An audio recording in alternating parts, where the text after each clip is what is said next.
Packaged and boxed, these water heaters and barbecue grills are ready for both the domestic market and export. For 18 straight years, Chinese producer Vanward has held the top spot nationwide in terms of gas water heater sales.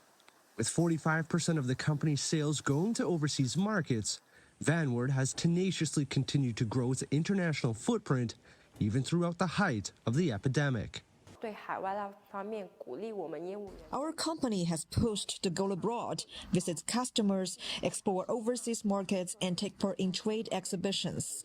We took action in the second half of last year. We took part in a commodity fair in Malaysia, and next year we're going to Germany for an HVAC exhibition. This is our strategy moving forward. Like many of China's exporters, the Foshan-based business has gone through the ups and downs of the last 3 years. And with the country's major easing of COVID-19 measures, export trends are beginning to normalize. Our oven grills are mainly exported to the U.S., but when you look at when the epidemic started, we had explosive growth. Nobody was going out to eat, so people purchased grills to cook at home. But now this growth rate is leveling off, and we aren't seeing as many fluctuations. It's basically returning to our normal development trend.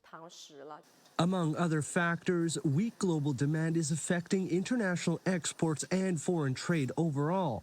For some economists, they're slating the second half of this year as a time frame for a healthier, recovered Chinese economy. The momentum of the downturning couldn't change quickly, but after the first seasons, from second season to third seasons, the situation and the data will turn to be better scenario. If you want to make competitive, you not just need to have a full establishment of the assembly line, but you also need those supply, or in other words, the supply chain of those high-end manufacturing products.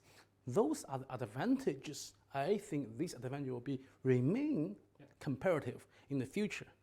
Given decades of exporting experience, it's no surprise that companies like Vanward continue to land their products in overseas markets. But even though China's total exports saw a near 12% increase in the first 11 months of 2022, it's going to be cautious optimism for exporters across the nation as logistics and industrial chains stabilize in the first few months of the new year.